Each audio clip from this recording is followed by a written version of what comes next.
Greetings and bienvenue. Me and my friend here are going to continue our story of the Call of the Wild. Now, when we last left off, the Call of the Wild was heading into the swamp and made it to the temple of near the bullywugs. So after that, as the party entered into this temple, they find out that it is not a bullywug temple. It was a lizard folk temple.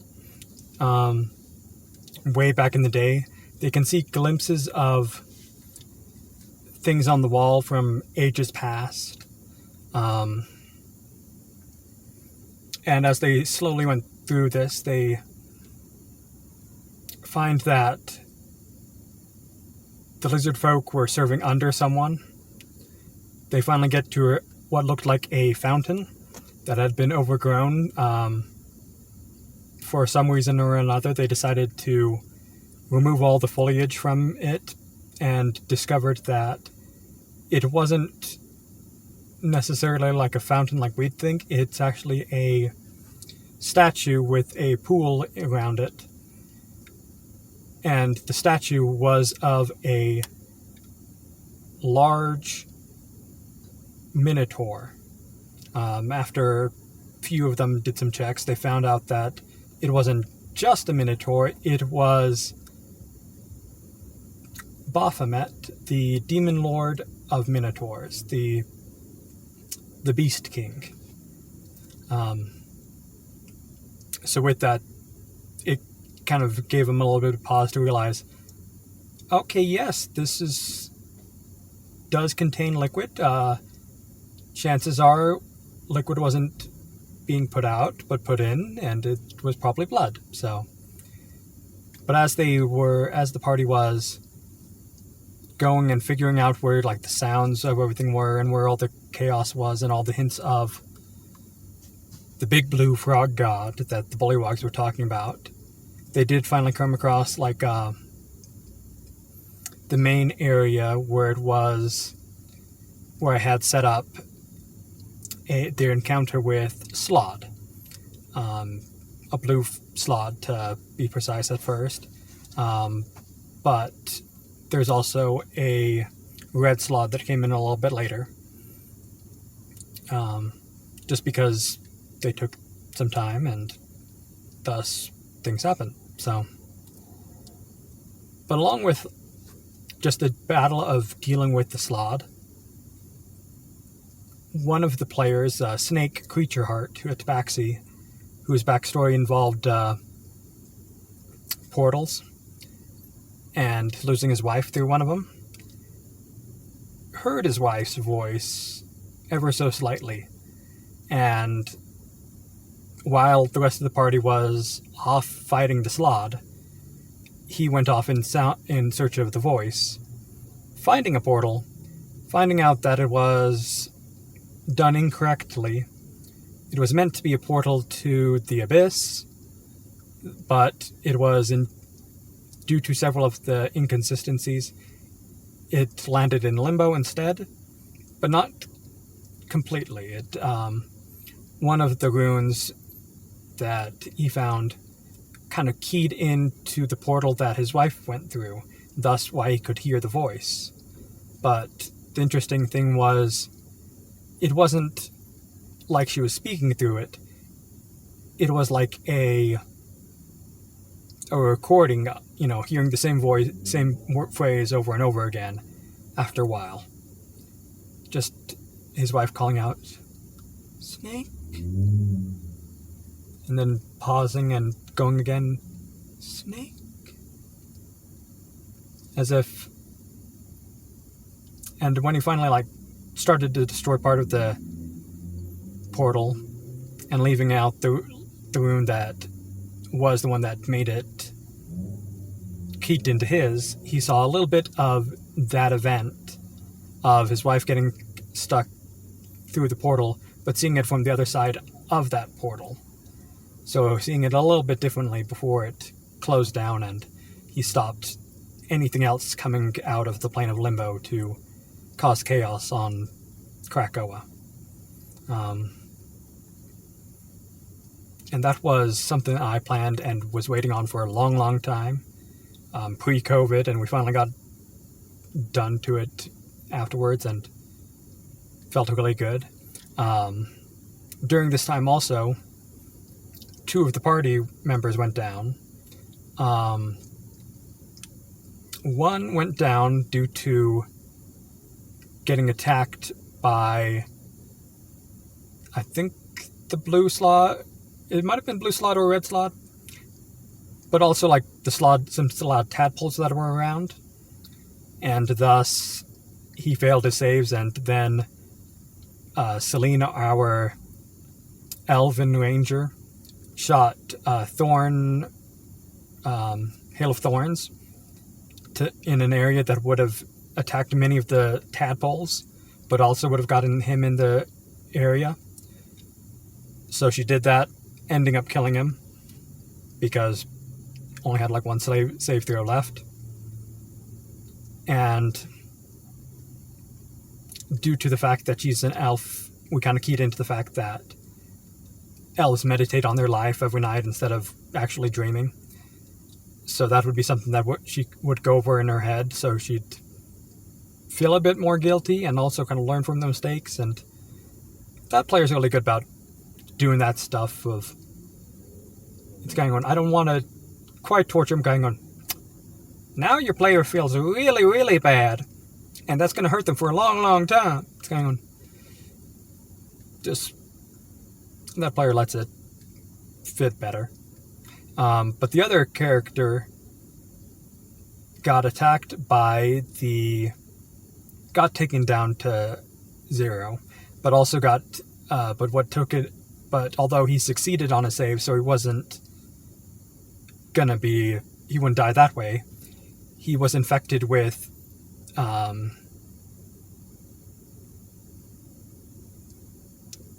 can't remember if it was the red one or the blue one, where it was either with a slot tadpole or with Chaos Phage. I think it was Chaos Phage. Yeah, I think it was the blue one that got him, so he'd do Chaos Phage. So he couldn't heal up, and also it would continue to do damage. And because they were several days away, this caused a bit of trouble with them.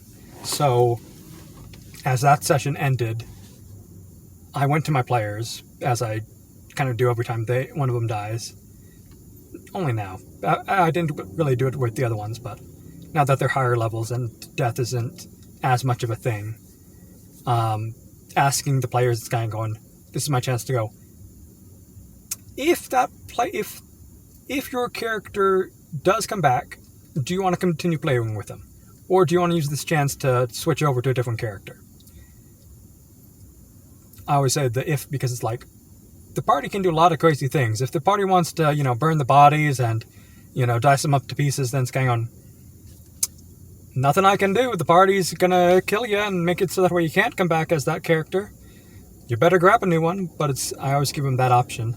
Just kind of going, this is a good time if you want to switch over, because your character fought death, to pull a Scanlan from Season 1 of Critical Role of going, I'm out. You guys will just grab the next stranger that walks in by to join the party. So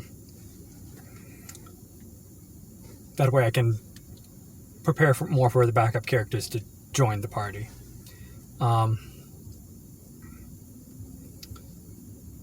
So with that, both of them said, yeah, they want to continue with their characters if they can.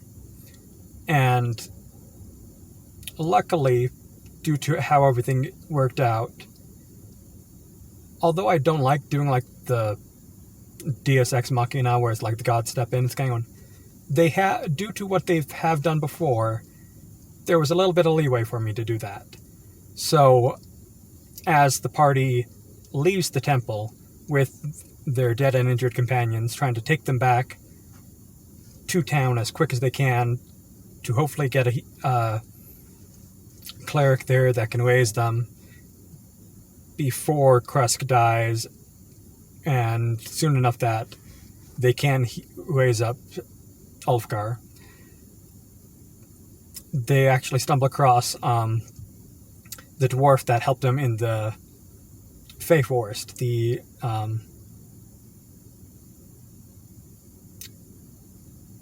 Argust is his name. So Argust comes with the backup characters of the two players that have characters down to try to help lead them to where they want to go, and gives them the options going.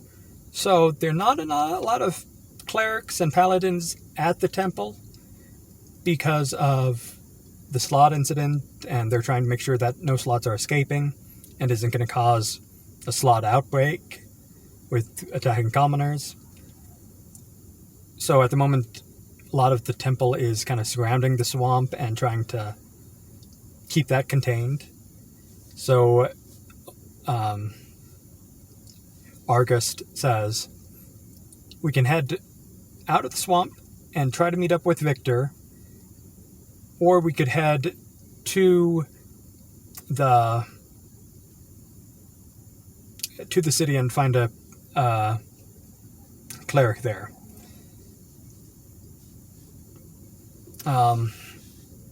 One of the also interesting things I did there was they did come across a bullywog we did as a one-shot when we had them play bullywogs, that was infected and used their only spell scroll to heal that bullywog, so thus they couldn't really heal Krusk.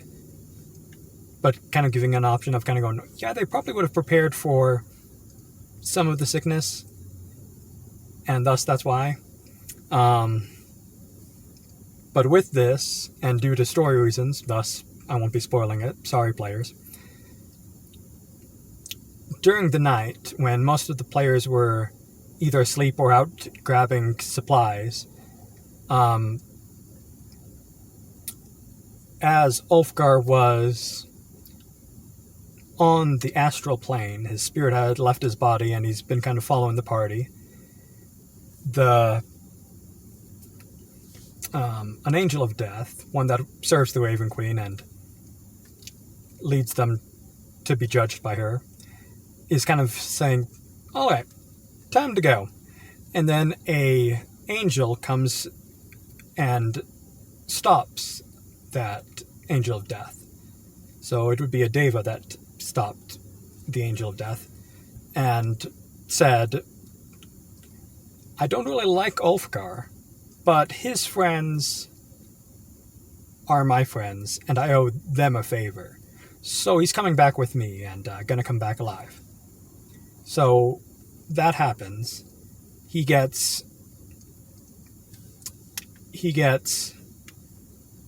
brought back to life, and then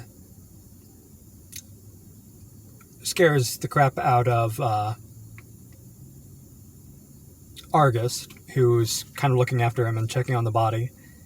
And then after that, Ulfgar says, I'm going to try to play a trick on my party members.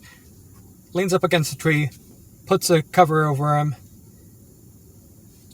thus not seeing anything that goes on, to try to scare the rest of the guys going, hey, I'm back! I'm not just a dead body. But during that time, Krusk, although he's kind of in a comatose state, felt like he was being healed, and also scared the crap out of Argust, who was looking after him when he came back. Then a lot of commotion came up. Ulfgar kind of goes, wait, Krusk? And, all that, and got all the party to notice, and they still continue. And then after all that, they decided to head back to town, because that's where they were going to go beforehand. But Argust was going to head back to Victor and report, and the backup characters went with the party into town to kind of be bodyguards and make sure nothing else happened to these people who are the adventurers. And we ended the game with or kind of that arc with them coming back to town and noticing fire in a field. And that keys into kind of the last arc of kind of book one of what I'd say the campaign is. As after book one is when like the original party kind of goes their separate ways due to either real life stuff or character stuff, and thus it's interesting. So I'll keep about that next time.